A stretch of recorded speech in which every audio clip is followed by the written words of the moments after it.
David Daly drops by to discuss the Republicans' plan to further gerrymander America in 2021. This could be a really big story. Check it out. Leave your comments, ding the bell, share it with your friends, and subscribe to our channel. On the line with us is David Daly, Senior Fellow and Communications Director with FairVote.org. He's the former editor-in-chief over at Salon. And his most recent book, Unrigged, How Americans Are Battling Back to Save Democracy.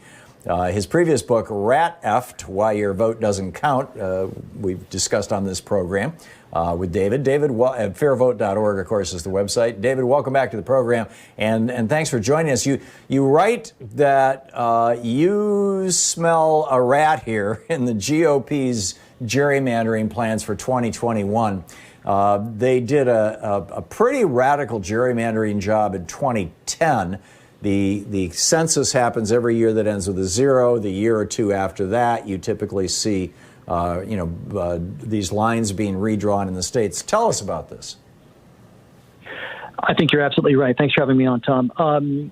What happened in Missouri in 2018 is that more than 60% of the state's voters signed on for nonpartisan redistricting reform. They voted to take the power to draw these lines away from the politicians and to put it in the hands of a neutral, nonpartisan state, a demographer, a bureaucrat, a statistician, who would be overseen by a truly independent citizen commission. And Republicans have been actively trying to undermine the will of the people there ever since. And the bill that they advanced in Jefferson City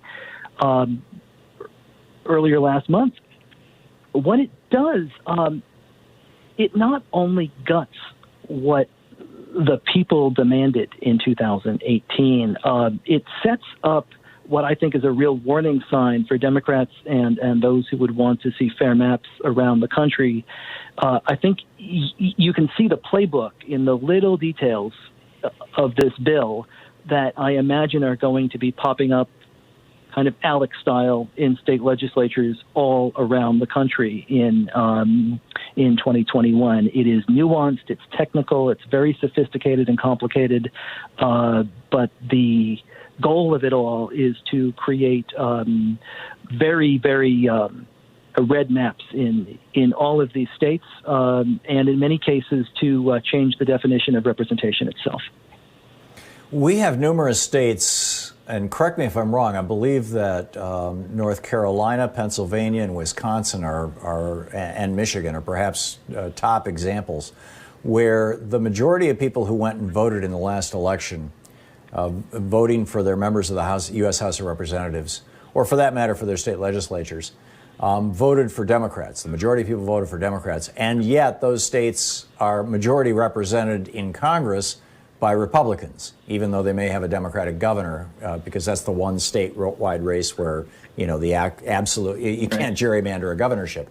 What other states are like that? How extensive is this? How deeply buried is this in the fabric of these, in the legal fabric of these states? I mean, how hard is it going to be to make it so that if the majority of the people of Michigan actually want to be represented by Democrats in the House of Representatives, they are? It's very, very difficult. Right now, there are 59 million Americans who live in a state in which one or both chambers of the state legislature is controlled by the party that won fewer votes in 2018. So that is nearly. Is that always the Republicans?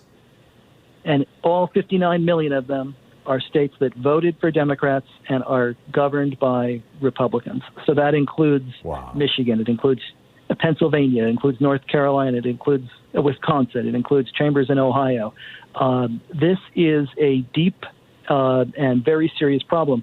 In all of these states throughout this decade, when voters have given sometimes huge majorities to the Democrats, Republicans have still managed to hold sometimes veto-proof majorities in these state legislatures. So it's deeply embedded, and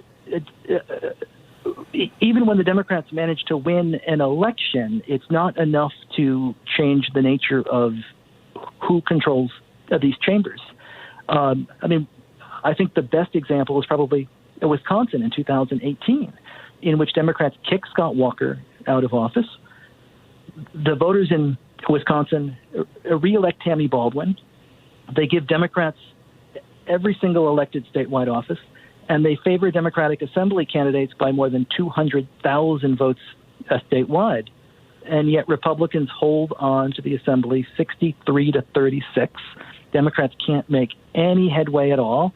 And we see what that chamber then did back in April. They essentially forced the voters of Wisconsin to go out during a pandemic and vote in person and choose between their health and their right to vote.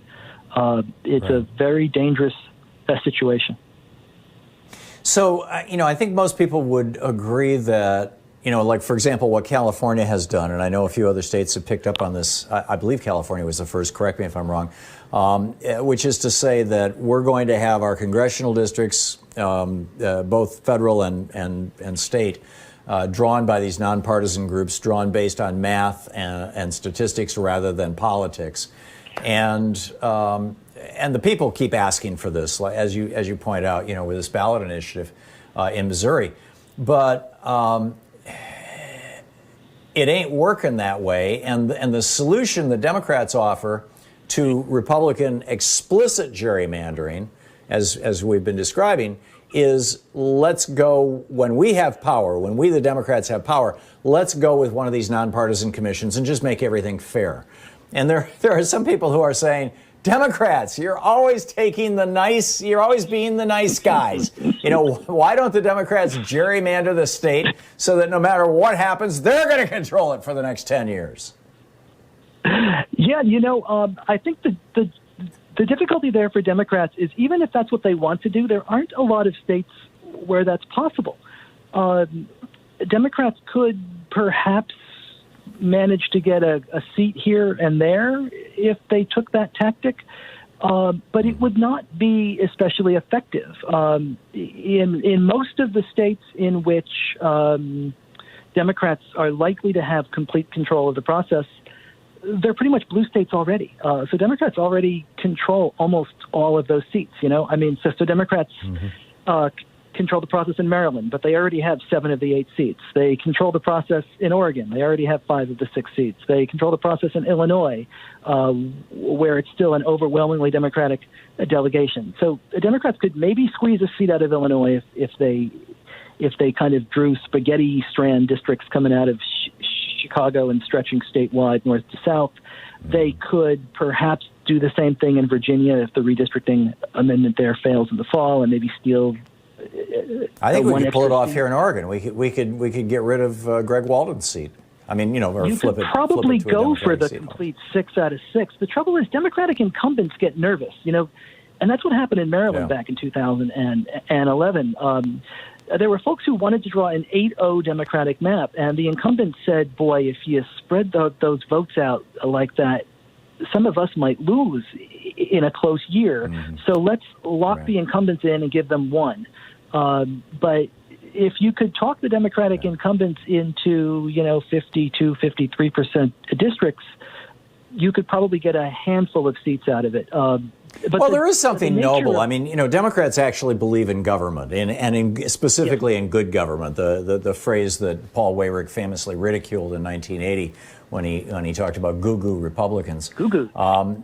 Good government. They believe in good government. They want everybody to vote. But that seems like a good thing, and I'm all in favor of holding up for this. So, David, we just have about a minute before we're going to hit our hard break here. What can we do? We have hit the break, David. Very quickly. Very quickly. I think the solution to this is complicated, but at FairVote, we believe in the Fair Representation Act. I would go look at our website and Don Byer's plan for multi-member districts and ranked choice voting.